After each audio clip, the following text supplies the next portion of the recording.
안녕하세요. 드라마를 토파보는 잼잼 리뷰입니다. 자산 1조를 소유한 최장물. 최장물은 카운터의 능력을 갖고 있습니다. 그런데 이상한 점이 3가지 있죠. 첫 번째, 최장물은 카운터면서 악기를 잡으러 다니지는 않는다는 것. 두 번째, 분명 카운터는 맞는데 다른 카운터는 다 있는 융 파트너가 최장물에게는 없다는 것.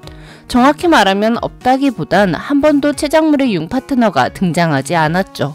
세 번째, 구하에서 모든 카운터들이 융에 소환되어 경고를 받을 때도 최장물은 아예 융에 올라가지도 않았고 경고 대상에서도 제외되었습니다.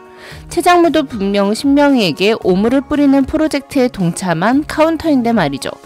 최장물이 융인 파트너가 없는 이유, 또한 경고를 받지 않는 이유에 대해 토파보는 영상입니다.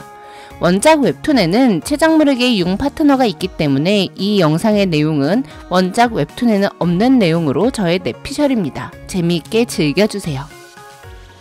50원 동전도 들어갈 만큼 큰 피어싱 구멍으로 아무나 하기 어려운 귀걸이를 하고 와이셔츠 단추 3개 정도는 거뜬하게 풀고 스포츠카를 타고 다니는 멋쟁이 할배입니다. 추매혹은 치유, 도안하는 기억 읽기, 감오탁은 힘, 소문이는 멀티 능력을 갖고 있는데 최장물은 더 멋진 능력을 갖고 있죠. 바로 부자라는 능력. 그의 진짜 직업은 대한민국 50대 기업 작물유통 회장이죠. 카운터들의 생명수당과 활동비, 월급을 책임지고 있는 최장물. 한도가 없는 카운터 카드, 저만 탐내는 거 아니죠?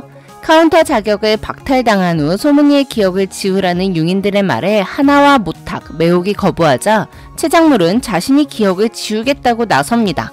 그리고 손에서 뭔가 연기 같은 추매혹이 치유할 때 나오는 CG가 나왔죠.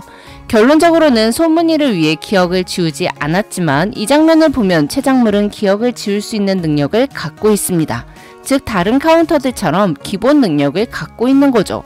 또 머리와 코스염까지 곱슬곱슬한 걸 보면 카운터가 확실합니다. 그렇다면 왜 최장물은 카운터의 능력은 갖고 있으나 악기를 잡으러 다니지도 않고 융인 파트너도 없을까요? 그 이유는 OCN 경이로운 소문 홈페이지 최장물의 인물 소개를 통해 유추해 볼 수 있습니다. 융인들은 자기들 대신 악기 타파를 위해 자신들의 목숨을 내건 카운터들에게 월급은 물론 활동비조차도 줄 능력이 없잖아요.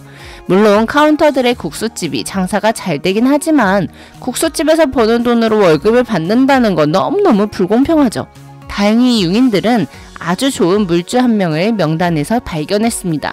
최장물은 탈세로 감옥에 갈 위기에 처하자 아주 흔하게 볼 수 있는 재벌의 환자 코스프레로 호화병실에 들어갔다가 진짜 병을 발견하고 맙니다. 그리고 수술을 했지만 후유증으로 세상을 떴었다고 해요. 그때 융인들이 지병으로 별세한 최장물을 잡아 탈세 말고 분식회계 말고 돈을 돈값나게 써보지 않겠냐며 악기를 잡으러 다닐 필요까진 없고 카운터들한테 돈만 지원해주면 된다고 딜을 합니다. 하지만 최장물은 자수성가해서 힘들게 모은 재산을 생전 모르는 카운터들에게 퍼줄 순 없었죠. 그래서 최장물은 내가 평생 어떻게 모은 재산인데 이게 무슨 개소리냐며 거절합니다. 또한 세상 뜨기 직전 코마로 누워있을 때 최장물의 병상을 둘러싼 자식들의 행동이 하도 기가 차서 인생 무상을 절절히 느껴 융인들이 다시 살 수 있게 해준다고 해도 다시 살고 싶지 않았었죠. 그런데 마침 최장물의 장례식장에서 자식 하나가 아버지 영정 앞 향냄새도 가시기 전에 카지노에서 30억을 날려먹었다는 소식을 들었고 그 순간 내가 어떻게 모은 재산인데 자식 새끼가 이렇게 탕진하게 놔둘 수 없다. 이럴 바엔 좋은 곳에 쓰겠다고 판단. 또한 30억을 탕진한 상놈스끼에게 참교육을 해줘야겠다고 판단하여 융인들을 급하게 불러 카운터 물주 제안을 수락했다고 합니다. 즉 최장물은 정말 죽었다 살아난 사람이에요. 다른 카운터들처럼 코마 상태에 있다가 깨어난 게 아니라 정말 장례식까지 치른 죽은 사람이었는데 뒤늦게 아들이 사고치는 바람에 카운터 물주를 승낙하게 된 죽었다 살아난 사람인 거죠. 융인들은 죽은 사람의 몸에는 있을 수 없는 거 아시죠? 철중이 죽었을 때를 살펴보면 철중이 죽자마자 철중의 몸 안에 있던 위계는 철중의 몸 밖으로 떨어져 나옵니다.